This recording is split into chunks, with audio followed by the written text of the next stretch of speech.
Hello, CHistrue, and I'm wearing my characteristic Einstein shirt that I love to do with these videos. And today I'd like to talk about the limitations of the CHistrue channel. It's kind of a build on the limitations of analytical philosophy. I want to talk about the limitations of this channel. Now, I have had critics who have definitely told me about what they consider to be the limitations of this channel. Oftentimes they miss the purpose of the channel. It's not a science channel or a math channel or a politics channel, or even a philosophy channel. It's my own personal channel with my own personal perspective, and therefore I give myself a broad latitude for subjectivity. But that subjectivity is something that I then must own up to. I must own up to the fact that I have my own contradictions, my own limitations, and the key limitation of this channel from my perspective is that, as with analytical philosophy, my channel is culturally biased.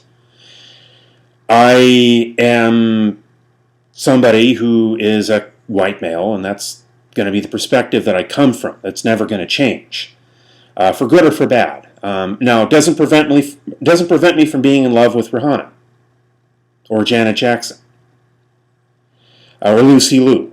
Okay, it doesn't prevent me from also appreciating the full panoply of human cultures and traditions, and appreciating the contributions of people from India, the contributions of people from various cultures. But it is what the perspective of this channel is going to be. Actually, stated more broadly, it's a channel shaped by Western culture. Because, as it is, Western culture is not exclusively white and exclusively male, and has not been so for hundreds of years now. The U.S., the United States, has been shaped by African Americans as artists, as scientists, as writers, as activists, as musicians. Our ideals have been shaped by African Americans. So, in a sense, we would have to say that the limitations of this culture more broadly are that it's a Western culture channel. And that, too, is not going to change.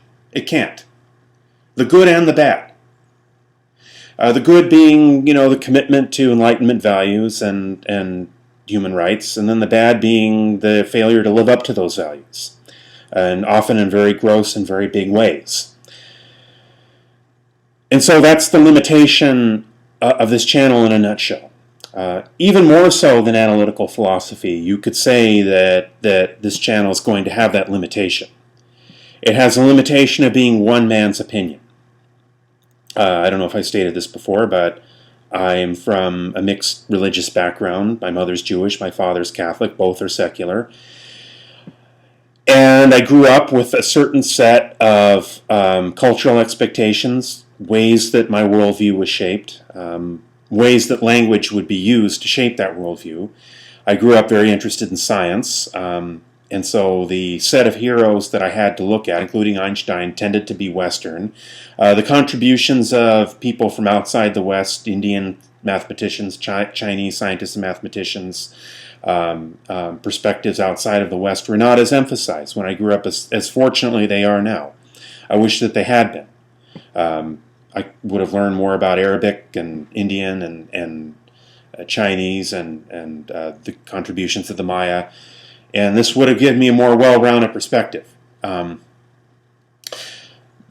the core identity that I bring is going to have all of its limitations, being what they are. Now, in the one particular area that this is going to be both a benefit and a limitation will be in the realm of language. I use certain terms, and I have certain cultural expectations of what those terms will mean. You in the audience may have a different set of cultural expectations of what those terms will mean. Terms like science. Science is defined in the West perhaps very differently than what it might be defined as in indigenous cultures. In indigenous cultures, they would have had a very well-developed understanding of science in terms of the study of patterns, the study of interrelationships, the study of the stars and the movement of animals, concepts that we might just be rediscovering today. Every so often in the BBC Nature and Science, I go and I find out about bird migrations and the Earth's magnetic field. I have a feeling that people knew about that thousands of years ago, but that the knowledge may have been lost. The knowledge is now being rediscovered, and we may be having a whole new appreciation of what people knew thousands of years ago. Chaco Canyon, I was privileged enough to see that personally. Very advanced astronomical knowledge at a time when a lot of cultures would not have had that. So, science is a term that I use with a certain set of preconceived ideas that may be in my mind as to what that means. Religion may be another one. Politics may be yet another one. In the discourse, there are terms that I often use that we have to understand are going to have inherent cultural limitations. For instance, we hear about the discourse around terms like government regulation. What does that mean? I'm going to give you a clue in on this. Okay, this is a little secret that they're never going to tell you out of Washington, D.C. All parties believe in government regulation. So when parties talk about freedom from government regulation, you assume they mean, well, that means the freedom to live my life as I believe. It's possible the libertarians truly believe that in the kind of individualist 19th century liberal sense of what that means. And they may truly believe this. But neither the Democrats nor the Republicans are going to actually believe in freedom from government regulation, quote unquote, for the very simple reason that what the Republicans actually believe in is a more streamlined form of what government regulation means. Okay, let me explain what I mean. The purpose of government regulation has always been to cement the authority of the ruling class in capitalism. If there's not enough government regulation, then the inherent instability of the market will lead to social chaos, eventually worker discontent, revolution. And so FDR sat down with the most progressive faction of American capitalism and worked out a system of government regulation. The problem with that system is, and this is a for instance of the idea of a limitation of Western knowledge, so take it or leave it. The problem with that is that it rests on the idea that the ruling class will police itself, that it will set up a benevolent system that will then limit its own wealth and power. That doesn't work that well. And so eventually what emerged is the more Republican system of government regulation, which is that you get the wealthiest elites will then be cemented in their loyalty to the system, more in a Hamiltonian sense of what that would mean.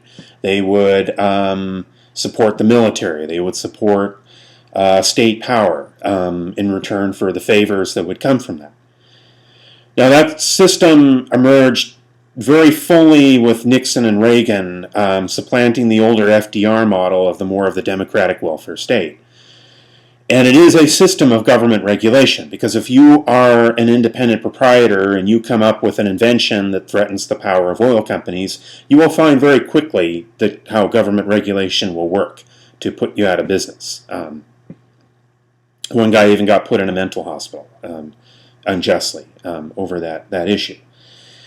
And it works so well that the Democrats have now embraced it. Although they may claim to swear allegiance to the older FDR model, they have now embraced that particular form of government regulation. Now, that government regulation may call itself free enterprise.